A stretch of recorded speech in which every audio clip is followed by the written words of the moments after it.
My great-uncle Uriah Garrison was not a man to cross a dark-faced, shaggy-browed man with wild black hair and a face that haunted my childhood dreams.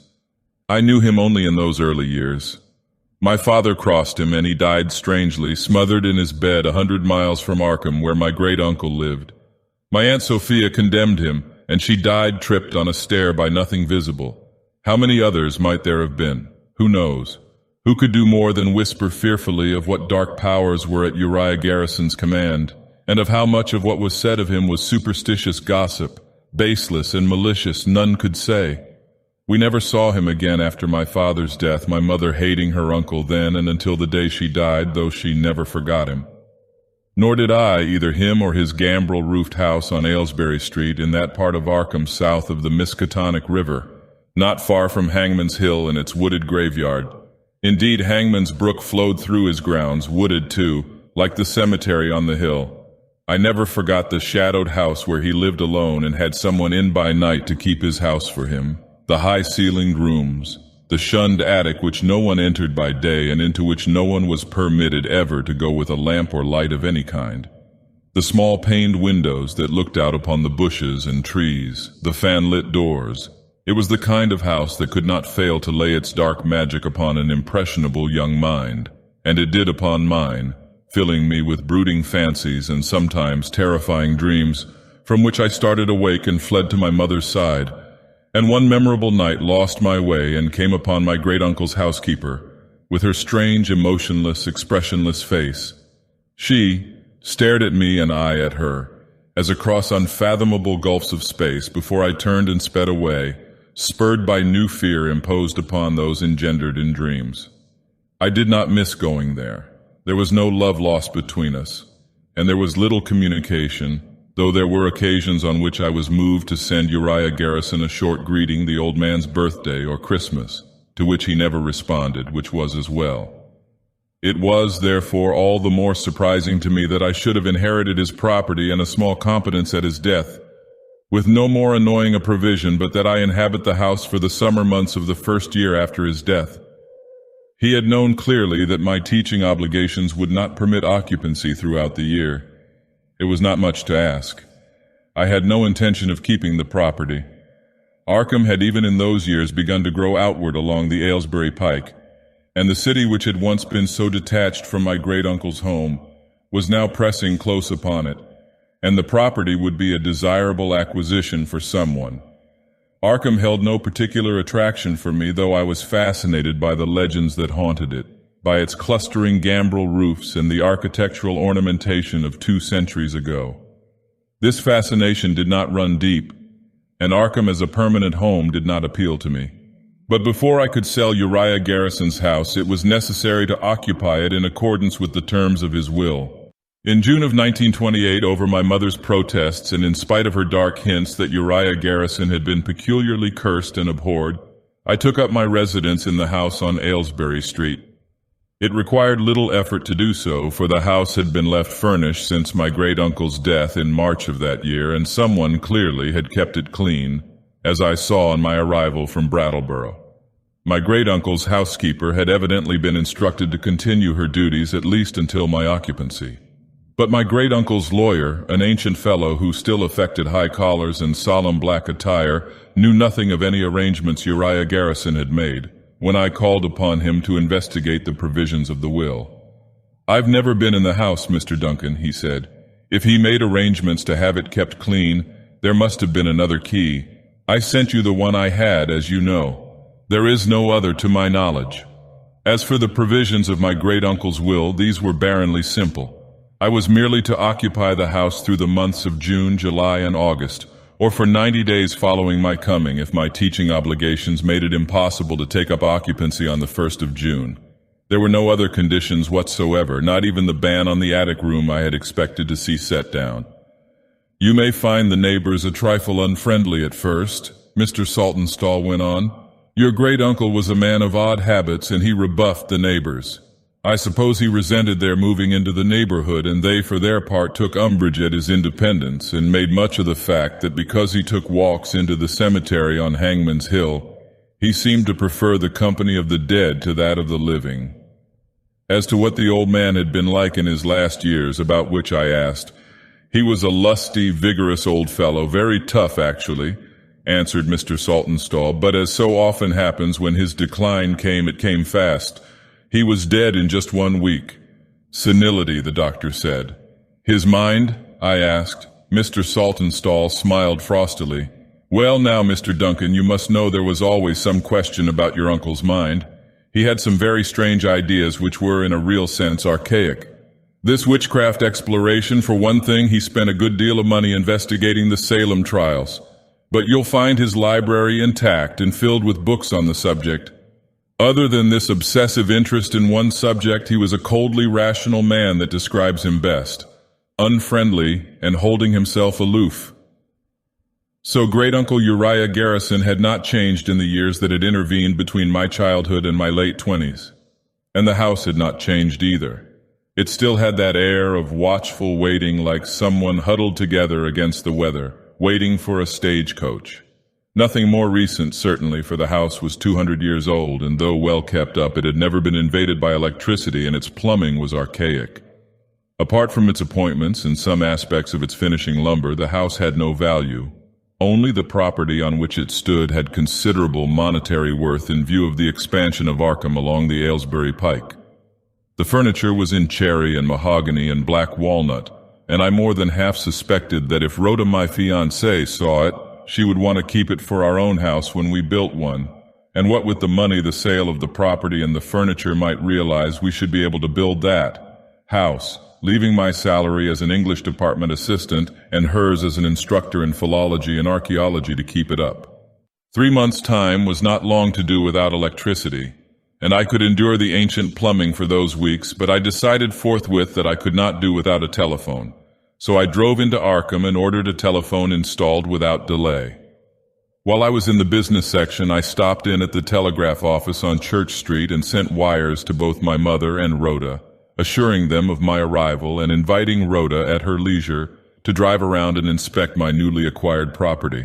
I stopped long enough, too, for a good meal at one of the restaurants, bought a few necessary provisions for breakfast, however little inclined I might be toward building a fire in the old iron range in the kitchen, and went back fortified against hunger for the remainder of that day. I had brought with me various books and papers necessary to the doctoral dissertation on which I was at work, and I knew that the shelves of the library of Miskatonic University, scarcely a mile from the house, would offer me all the additional assistance I might need. Thomas Hardy and the Wessex country hardly constituted a subject so obscure as to make necessary application to the Widener or some more expanded college library. So to that work I set myself until mid-evening of my first day in Uriah Garrison's old house, when, being tired, I went to bed in what had been my great-uncle's room on the second floor rather than in the guest room on the ground floor. Rhoda surprised me by coming to visit late the following day. She arrived without any prior notice, driving her own roadster. Rhoda Prentice.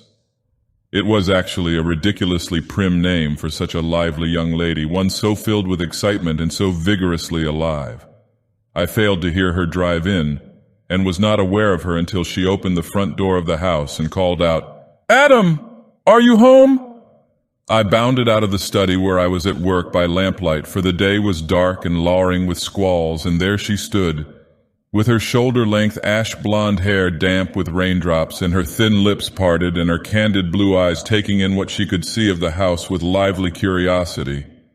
But when I took her in my arms, a faint tremor ran through her body. "How can you bear 3 months in this house?" she cried. "It was made for doctoral dissertations," I said. "There's nothing here to disturb me." "The whole house disturbs me, Adam," she said with unaccustomed gravity. "Don't you feel anything wrong? What was wrong about it is dead. That was my great-uncle. When he was here, I admit the house reeked of evil, and it still does. If you believe in psychic residue." She might have said more, but I changed the subject. "You're just in time to drive into Arkham for dinner. There's a quaint old-fashioned restaurant at the foot of French Hill." She said no more, however much, as I saw by the small frown that held for a while, she was of a mind to say. And at dinner her mood changed. She spoke of her work, of our plans, of herself and of me, and we spent over 2 hours in the French house before we returned to the house. It was only natural that she should stay for the night, taking the guest room, which being below my own enabled her simply to rap on the ceiling if she wanted for anything, or if, as I put it, the psychic residue crowds you. Nevertheless, despite my jesting, I was aware from the moment of my fiancé's arrival of a kind of heightened awareness in the house. It was as if the house had shaken off its indolence, as if, suddenly, it had come upon need to be more alert, as if it apprehended some danger to itself in somehow learning of my intention to dispose of it to someone who would unfeelingly tear it down. This feeling grew throughout the evening, and with it a curious response that was basically sympathetic, unaccountably. Yet I suppose this should not have been so strange to me, since any house slowly assumes an atmosphere, and one of 2 centuries in age has undeniably more than a house less old. Indeed, it was the great number of such houses that lent to Arkham its chief distinction, not alone the architectural treasures, but the atmosphere of the houses, the lore and legendary of human lives come into being and spent in the relatively small confines of the city. And from that moment, too, I was aware of something on another plane about the house. Not that Rhoda's intuitive reaction to it had been communicated to me, but simply that her arrival spurred events, the first of which took place that very night. I have thought afterward that Rhoda's appearance on the scene hastened the happenings that were bound to take place in any even, but which would in the normal course of old. And the effect of it, unlike Rhoda's, was one of circumstances, have taken place more insidiously. Shuddering horror. We went to bed late that night. For my part, I fell asleep instantly, for the house was set well away from most of the city traffic, and there was nothing in the house of those settling and creaking noises so common to old houses. Below me, Rhoda still moved restlessly about, and she was still up and around when I drifted off. It was some time after midnight when I was awakened. I lay for a few seconds, growing to full wakefulness. What was it that had awakened me? A sound of breathing not my own, a nearby presence, something on my bed, or all these things together?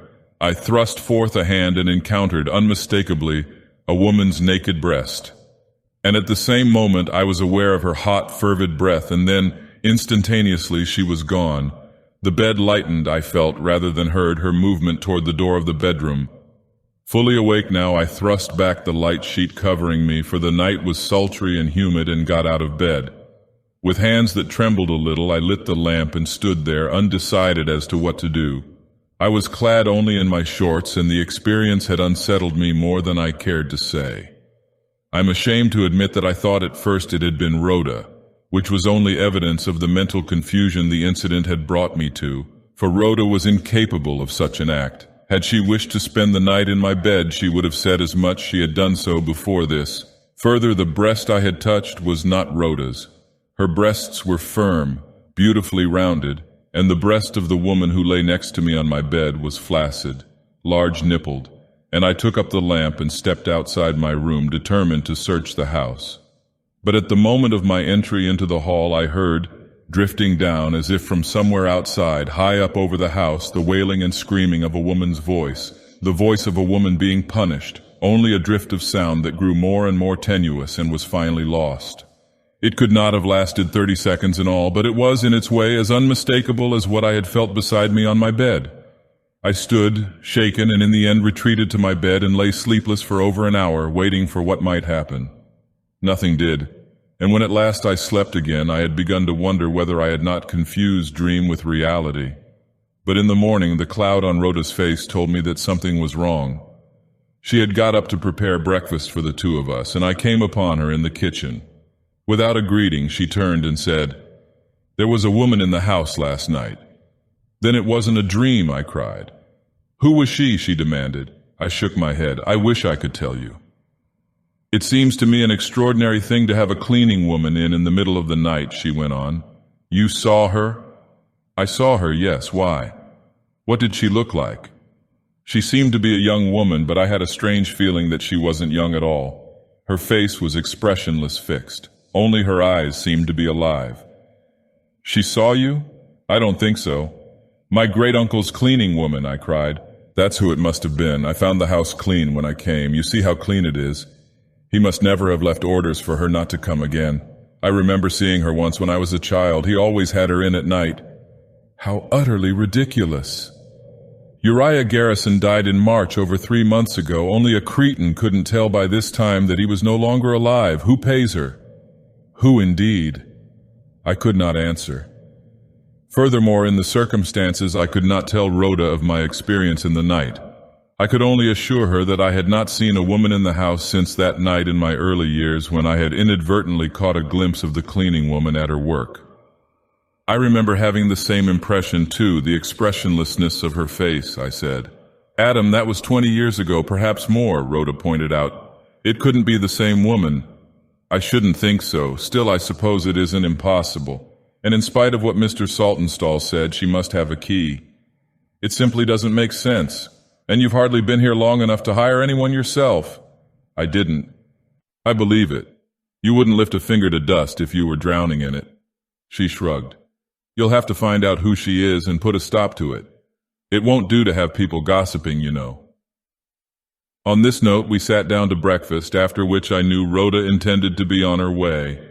But the troubled frown remained on Rhoda's forehead, and she said very little during the meal, responding to my comments with only the briefest of monosyllables, until at last she burst forth with, "Oh, Adam, can't you feel it?" "Feel what?" "Something in this house wants you, Adam. I sense it. It's you the house wants." After my initial astonishment, I pointed out soberly that the house was an inanimate object. I was, to the best of my knowledge, the only living creature in it. Exclusive of mice I may not have seen or heard, and that the house could not want or not want anything. She was not convinced, and when an hour later she was ready to leave, she said impulsively, "Adam, come away with me now." "It would be folly to surrender a valuable property we can both turn to good use simply to satisfy your whim, Rhoda," I answered. "It's more than a whim. Take care, Adam." On this note we parted, Rhoda promising to come again later in the summer and exacting my promise to write her faithfully. The experience of that second night in the house stirred my memory to thoughts of the sinister gloom that had pervaded the house for me as a boy, gloom which radiated from my great-uncle Uriah's forbidding countenance, and from the locked attic room which no one dared enter, however often my great-uncle went in and out of it. I suppose it was only natural that eventually I would think again of the challenge represented by the attic room and would respond to it.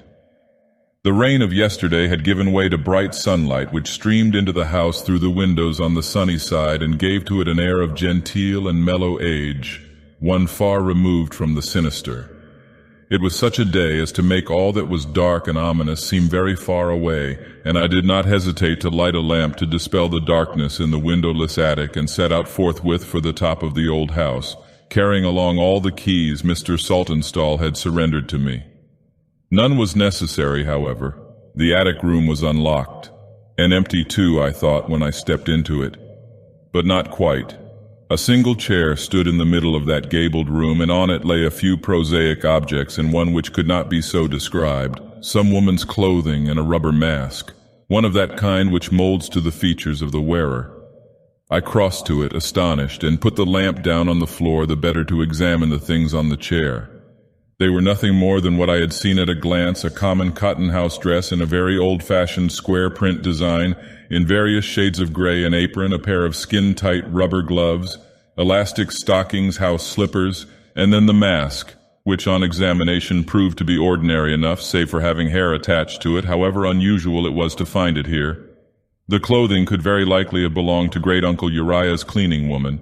It would have been like him to let her use only the attic room in which to change. And yet, of course, this did not ring true, considering the care he had always taken to allow no one to enter that room but himself. The mask could not be so readily explained. It was not at all hardening, betokening long disuse. It had the softness and flexibility of rubber that is being used, which was all the more mystifying. Moreover, in common with all the rest of the house, the attic was spotless. Leaving the clothing undisturbed, I picked up the lamp again and held it high. It was then that I saw the shadow which lay beyond my own against the wall and sloping ceiling, a monstrous, misshapen, blackened area, as if some vast flame had flared forth and burnt its image into the wood there. I stared at it for some time before I realized that however grotesque it was, it bore a resemblance to a distorted human figure, though its head for it had a surmounting blob of shapelessness that served it as head, was horribly out of shape. I walked over to examine it, but its outlines faded as I drew close. Yet undeniably it had the appearance of having been burned into the wood by some searing blast. I moved back again toward the chair and a trifle beyond it. The shadow bore the appearance of having come from a blast of flame virtually at floor level. Its angle was odd and inexplicable. I turned accordingly and tried to find the possible point from which whatever had made this strange blemish on the wall and ceiling could have come. As I turned, the light fell upon the opposite side of the attic room and disclosed, at the point I sought, an opening at the juncture of the roof and the floor, for there was along this side of the house no wall between floor and roof, an opening no larger than that for a mouse, and I assumed instantly that it was indeed a mouse hole, and it did not attract my attention for more than a second. But what was painted in garish red chalk or oil all around it did. A sequence of curious angular lines which seemed to me completely unlike any geometrical designs with which I was familiar and which were arranged in such a fashion as to make the mouse hole seem their precise center.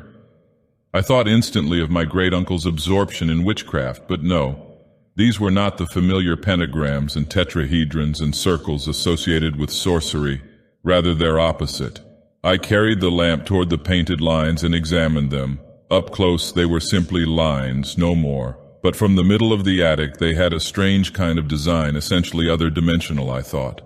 There was no telling how long they had been there, but they did not seem to be of recent origin, that is, within the last 3 decades or so, and they might very well have been a century old.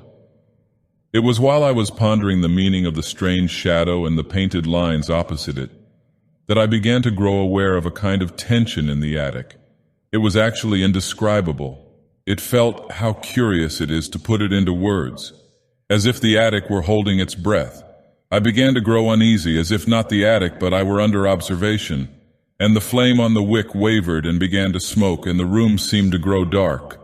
There was a moment that was as if the earth had taken a half-turn backward or something of that kind, and I had not gone along with it but were suspended somewhere far out in space at the instant before plunging into orbit of my own. And then the moment passed, the earth resumed its regularity of turning, the room lightened, the flame in the lamp steadied. I left the attic in unseemly haste with all the whispered lore of my childhood pressing after me out of the store of memories. I wiped away from my temples the fine beading of perspiration which had gathered there, blew out the lamp and started down the narrow stairs, considerably shaken though. By the time I reached the ground floor I had regained my composure. Nevertheless, I was now a little less ready than I had been to brush aside my fiancée's perturbation about the house in which I had consented to spend the summer. I pride myself on being a methodical man. In her lighter moments, Rhoda has referred to me as her little pedant, referring strictly, of course, to my concern with books and writers and the circumstances of literature. Not that I mind.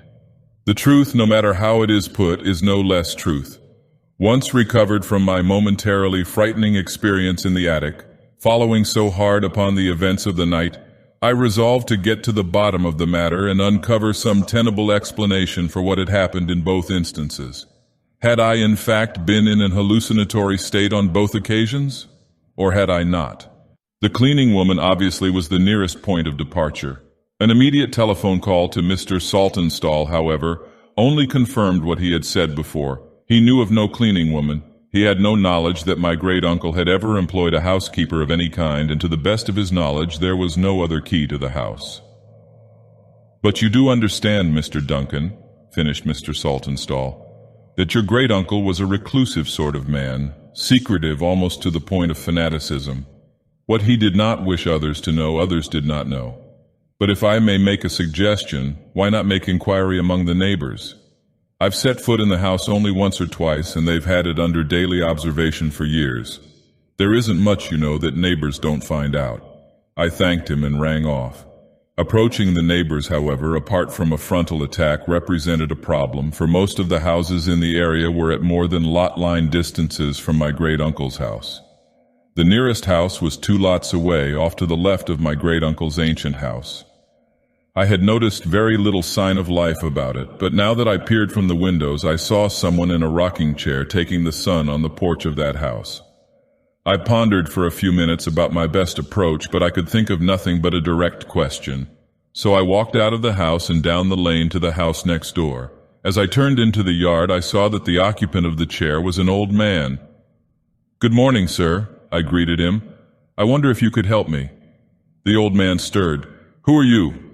I identified myself, which aroused an immediate responsive interest. "Duncan, eh?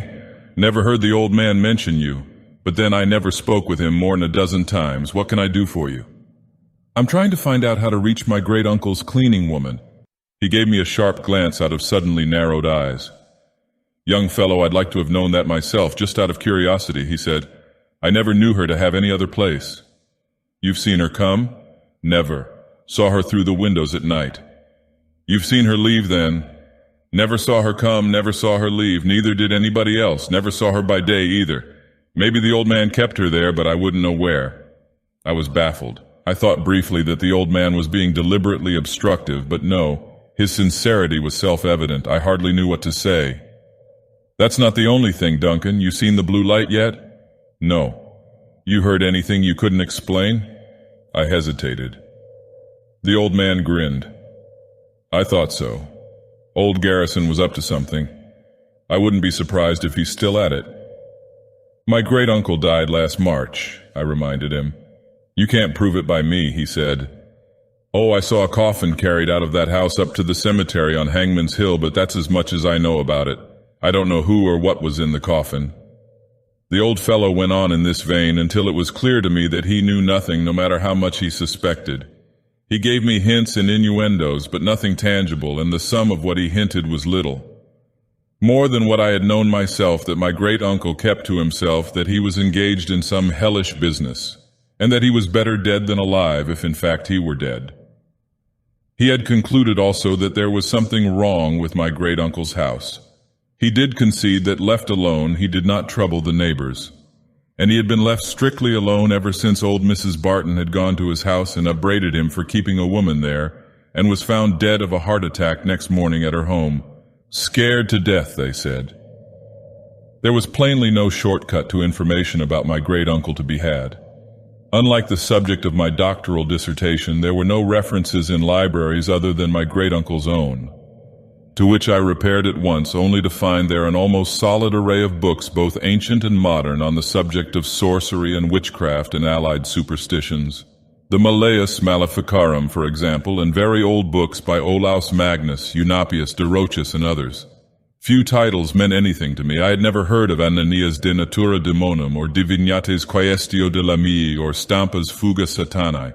It was evident that my great-uncle had read his books, for they were marked up with annotations, principally cross-references jotted down for his easy use. I had no difficulty reading the often ancient printing, but it was all on related themes. My great-uncle's interest ran not only to the ordinary practices of witchcraft and demonology, but to a persistent fascination with succubi, the retention of the essence from one existence to another, not apparently a reference to reincarnation, familiars, the wreaking of vengeance by means of sorcery, incantations, and the like. I had no intention of studying the books, but I took time to follow through some of his references on the essence, and found myself led from book to book from a discussion of the essence or soul or life force, as it was variously called, through chapters on transmigration and possession, to a dissertation on taking over a new body by driving out the life force within and substituting one's own essence, the sort of rigmarole which might conceivably have appealed to an aging man on the threshold of death. I was still at work among the books when Rhoda called from Boston. "Boston!" I was astonished. "You didn't get very far." "No," she said, "I just began to think about your great-uncle and stopped off here at the Widener to look at some of their rare books."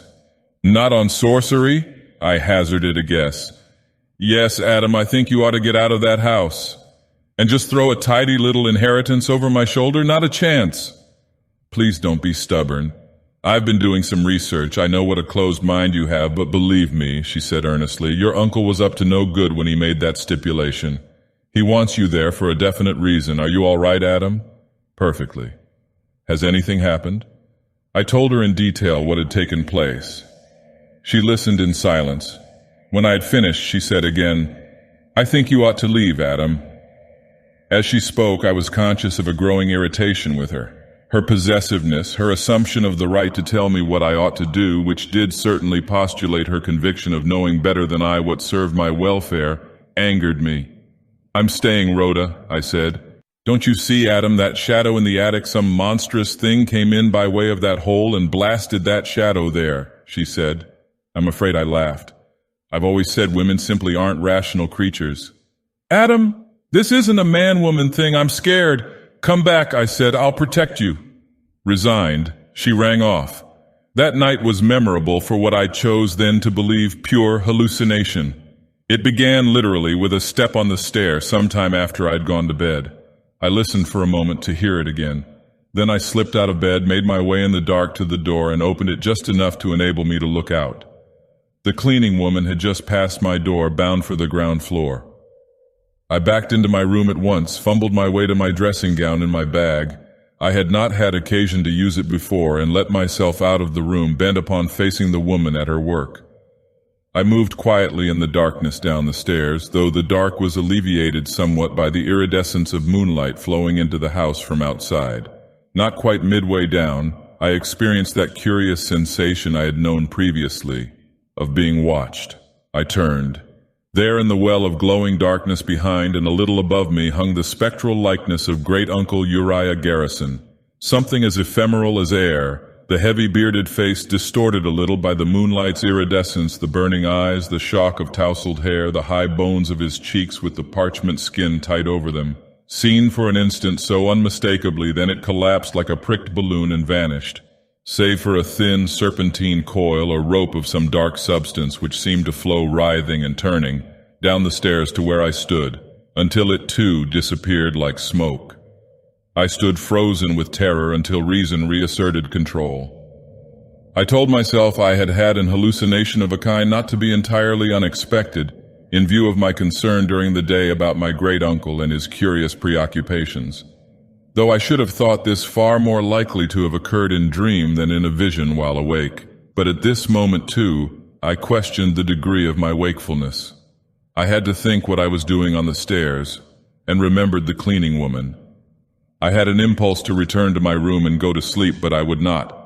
I pulled myself together and went on. There was a light in the kitchen, a lamp burning dimly and low by the glow of it. I crept silently toward the kitchen and stood where I could look in. The woman was there, cleaning as always. Now was the time to front her directly and demand an accounting of her presence. But something held me where I was. Something about the woman repelled me. Something other stirred my memories, and I remembered that other woman I had seen there in the years of my childhood. Slowly, certainly, I became aware that they were one and the same. The woman's impassive, expressionless face was unchanged over 20 years or more. Her actions were mechanical, and she seemed even to be wearing the same clothing. And intuitively I knew that this was the woman whose body I had felt beside me on the bed in the night. My reluctance to face her grew, but I forced myself to step into the room just over the threshold, on the tip of my tongue the demand for an accounting of her presence. But no word left my lips. She turned, and for but a brief few moments our eyes met, and I looked into pools of glowing fire, eyes that were hardly eyes at all, but so much more, the epitome of passion and hunger, the apex of evil, the embodiment of the unknown. In every other respect, the confrontation was no different from what it had been in the earlier years. She did not move. Her face, save for her eyes, remained expressionless. Then I lowered my eyes, unable to gaze into hers any longer, and stepped back across the threshold into the darkness behind me, and fled up the stairs to my room, where I stood trembling, my back to the door, my thoughts confused. For I knew that what I had seen was something more than a woman, but I did not know what.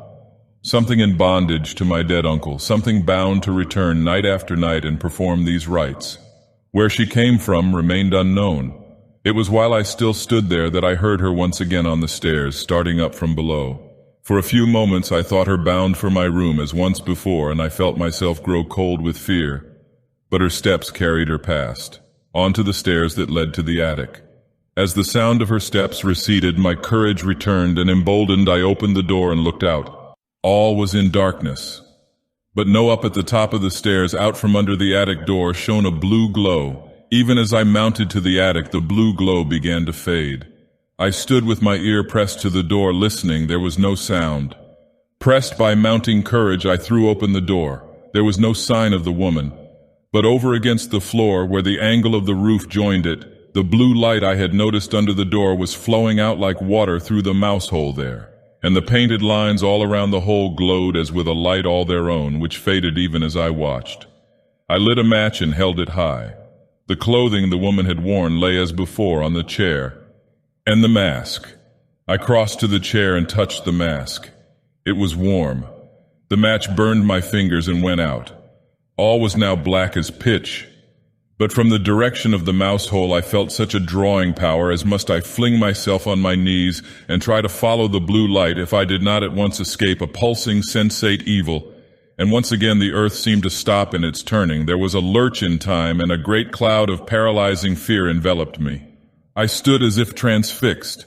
Then from the mouse hole a drift of blue light like smoke came seeping into the attic. The sight of it burgeoning there broke the spell that held me. I ran crouching to the door and flung myself out of the attic. I raced down the stairs to my room, looking back as if I expected some eldritch thing to be hot on my heels. There was nothing but blackness, nothing but the dark. I went into my room and threw myself upon the bed, fully clothed. And there I lay, waiting apprehensively for whatever might come, knowing I should do as Rhoda had asked, yet curiously reluctant to leave the house on Aylesbury Street, not because it was my inheritance, but for a frightening kind of bondage, almost kinship, that kept me there. I waited in vain for even the ghost of a sound to disturb the quiet. Nothing whatsoever came to ear but the natural sounds the house made on a windy night, for a wind had come up and the occasional keening of a screech owl from the direction of Hangman's Hill. And presently I slept, fully clothed as I was. And in my sleep I dreamed that the blue light burgeoned and mushroomed into the attic, came flowing down the stairs and into the room where I lay, and out of the mouse hole at the apex of the angle of roof and floor came to swell and grow the figures of the cleaning woman, now clad and rubber-masked, now hideous with age, now naked and beautiful as a young woman. And beside her my great-uncle Uriah Garrison, invading the house and the room, and at last me, a dream from which I woke bathed in perspiration on the edge of dawn, which lay pale blue in the room before it gave way to the roseate hue of the morning sky.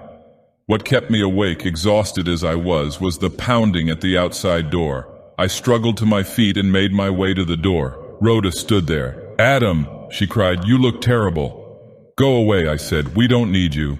I was momentarily shocked to hear my own words, but in a few moments I was resigned to them. I began to understand that I meant them.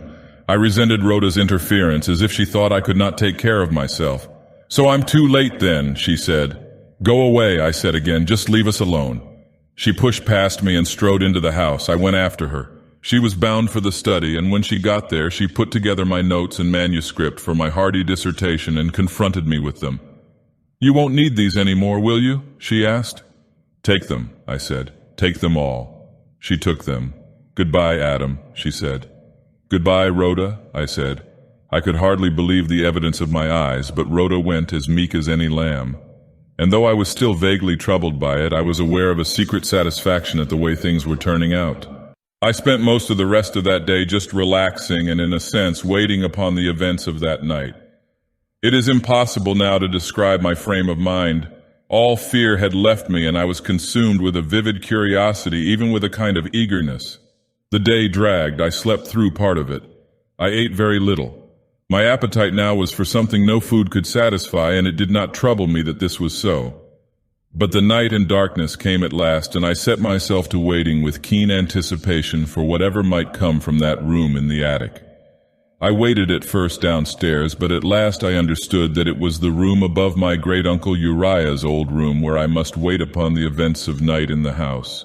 So I went there and sat in the darkness. I waited while the night grew older, hearing the old clock downstairs strike the hours of 9 and 10 and 11. I expected to hear soon the step of the woman on the stair, the woman called Lilith, but it was the blue light that came first, seeping in under the door as in my dream. But I was not sleeping, I was not dreaming.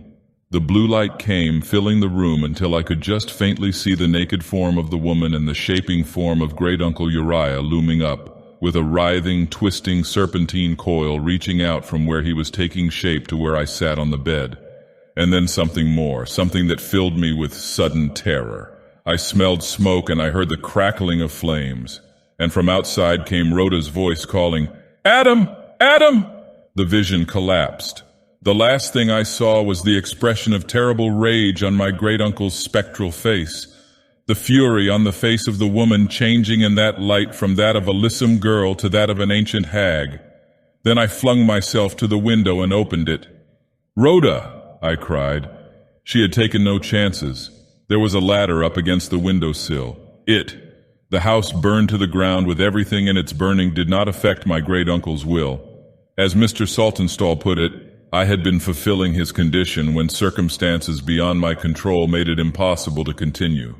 So I did inherit the property, and I sold it, and Rhoda and I were married, in spite of her insistently feminine delusions. "I set fire to it myself," she said. She had spent the day after she had left with my papers and books at the library of Miskatonic University, famed for its collection of arcane books, studying witchcraft lore. She had concluded that the spirit animating the house and responsible for the events in it was that of great-uncle Uriah Garrison, and that his sole reason for the condition that I must live there was to place me within his reach so that he could usurp my own life force and take possession of my body. The woman was a succubus, perhaps his mistress. The mousehole obviously an opening into another dimension. Trust a woman to construe some kind of romantic angle out of even the most curious events. Succubus, indeed. There are times even now when her notions affect me. From time to time I find myself unsure of my own identity.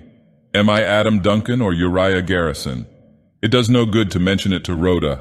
I did so once and she said only, "It seems to have improved you, Adam." Women are fundamentally not rational creatures. Nothing will shake her free of her notions about the house on Aylesbury Street. It annoys me that I find myself unable to come up with a more rational explanation myself, one that will satisfy all the questions that occur to me when I sit down and think about the events in which I played such a small, if motivating, part.